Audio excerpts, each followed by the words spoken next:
मुंबईतली दिवसेंदिवस वाढणारी लोकसंख्या, परिणामी वाढणारी वाहतूक कोंडी यामुळे मागील काही वर्षात मुंबईत अनेक महत्त्वपूर्ण प्रकल्प राबवण्यात आले. शहरांची कनेक्टिव्हिटी मोठ्या प्रमाणात सुटसुटीत आणि सुरळीत करण्यात आली आणि आता या प्रकल्पाला आणखी गती देण्याचा निर्णय राज्य सरकारनं घेतला असून मुंबईकरांची विरारपर्यंतच्या तासभर प्रवासातून सुटका करण्याचा निर्णय उत्तन सागरी सेतूच्या पहिल्या टप्प्याला मंजुरी देण्यात आली आहे. चला तर व्हिडिओच्या माध्यमातून या महत्त्वपूर्ण प्रकल्पाविषयी सविस्तरता जाणून घेऊया. स्वप्नांचं शहर, जिथे प्रत्येक जण आपल्या उराशी स्वप्न बाळगून मुंबईकडे धाव घेतो. देशभरातून लोक मुंबईत आपलं भविष्य उज्ज्वल करण्यासाठी येत असतात. परिणामी मागील काही वर्षात मुंबईत प्रचंड लोकसंख्या वाढलीये आणि बस, ट्रेन, रस्ते सगळीकडे कोणत्याही वेळी तुम्ही जर गेलात तर गर्दी आणि गर्दीच पाहायला मिळते. आणि सगळ्यांनाच माहितीये की मुंबई हे शहर सतत धावणारं शहर आहे. त्यामुळे आता हाच प्रवास अधिक सुसाट आणि सुलभ करण्यासाठी राज्य सरकारनं महत्त्वाचा निर्णय घेतलाय. तो निर्णय असा आहे की महाराष्ट्र सरकारनं उत्तन विरार सागरी सेतूच्या पहिल्या टप्प्याला मंजुरी दिली असून याच आधारावर 120 किलोमीटर लांबीच्या प्रस्तावित कॉरिडॉरचा नवा पाया रचला जाणार आहे. हा प्रकल्प काय आहे आणि त्याचं महत्त्व आपण जाणून घेणारच आहोत.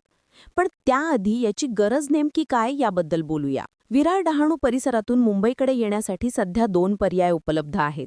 एक म्हणजे रेल्वे मार्ग आणि दुसरा रस्ते महामार्ग. पण या दोन्ही मार्गांवर मोठ्या समस्या आहेत आणि वेगवेगळ्या आहेत. जसं की डहाणू किंवा विरारहून मुंबईकडे जाणाऱ्या कोणत्याही लोकलमध्ये कोणत्याही वेळी प्रचंड गर्दी पाहायला मिळते. त्या ट्रेनच्या फेऱ्या कमी आहेत. यामुळे एकतर पुढच्या ट्रेनची वाट बघावी लागते, नाहीतर मग जीव मुठीत धरून प्रवास करावा लागतो. तर दुसरीकडे डहाणू विरारकडून मुंबईला रस्त्याने जाणं म्हणजे डोकेदुखी आहे. विरारपर्यंत समजा बाय रोड तुम्ही जाल तर रस्त्यावर जागोजागी इतकी कोंडी होते की विचारायलाच नको. त्यात सगळ्यात मोठा त्रास म्हणजे घोडबंदरच्या आसपासचा परिसर. मुंबई, ठाणे, पालघर, डहाणू या सगळ्या बाजूनी येणारी वाहतूक याच मुख्य रस्त्यावरून जाते आणि त्यात सध्या गेल्या काही महिन्यापासून सुरू असलेल्या इथे रस्त्याच्या कामामुळे परिस्थिती अजूनच बिघडलेली आहे. अनेक ठिकाणी एकाच लेनमध्ये वाहतूक ढकलली जाते आणि लोकांना 3 ते 4 तास इथे एकाच ठिकाणी अडकून बसावं लागतं. सणासुदीला तर हाच काळ 9 ते 10 तासांवर जातो.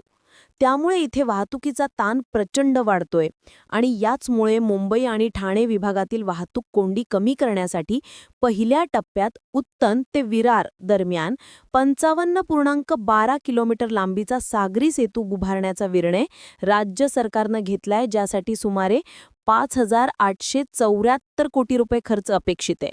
शिवाय या प्रकल्पासाठी मुंबई महानगर प्रदेश विकास प्राधिकरणानं म्हणजेच MMRDAनं तयार केलेल्या विस्तृत प्रकल्प अहवालाला राज्य सरकारनं मंजुरी दिली असून प्रकल्पाची अंमलबजावणी MMRDA करणार आहे.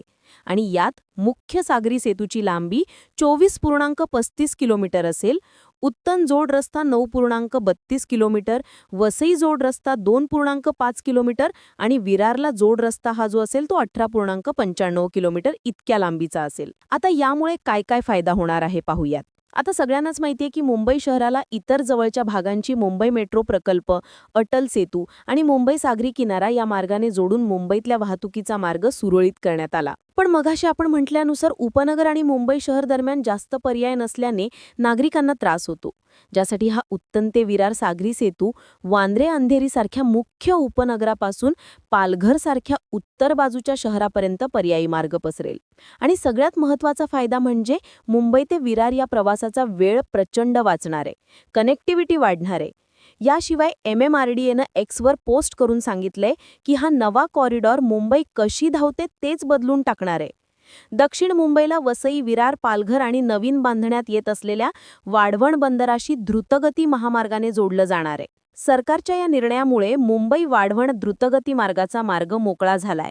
हा कॉरिडॉर सागरी किनारा मार्ग, Vandre Worli sea link, Atal Setu, orange gate tunnel, Versova Vandre sea link, north coastal road, Delhi Mumbai expressway आणि शिवडी वरळी उड्डाण पुलाचा समावेश आहे. MMRDAनं म्हटले की MVEC म्हणजेच नवा किनारा, नवा कॉरिडॉर आणि नव्या संधीची लाट आहे, ज्यामुळे मुंबई महानगर प्रदेशातील विकासाच्या पुढच्या टप्प्याला सुरुवात होते. दरम्यान वर्सोवा ते विरार हा सागरी सेतू सुरुवातीला उभारण्याची योजना होती. त्यावेळी महाराष्ट्र रस्ते विकास महामंडळानं 32,000 कोटी रुपयात हा पूल उभारणीचं नियोजन केलं होतं. पण नंतर हा पूल प्रकल्प उभारणीसाठी मुंबई महानगर प्रदेश विकास प्राधिकरणाकडे सोपवण्यात आला. त्यानंतर 32,000 वरून या पुलाचा खर्च 63,450 रुपये इतका झाला. त्यामुळे उन्नत विरार सागरी मार्गाचा विरार कनेक्टर थेट वडोदरा मुंबई एक्सप्रेसवेला जोडला जाणार आहे. यामुळे उत्तर उपनगरातून पश्चिम किनारपट्टीकडे जाणारी मालवाहतूक आणि प्रवासी वाहतूक दोन्ही अधिक वेगवान, सरळ आणि कार्यक्षम होणार आहे.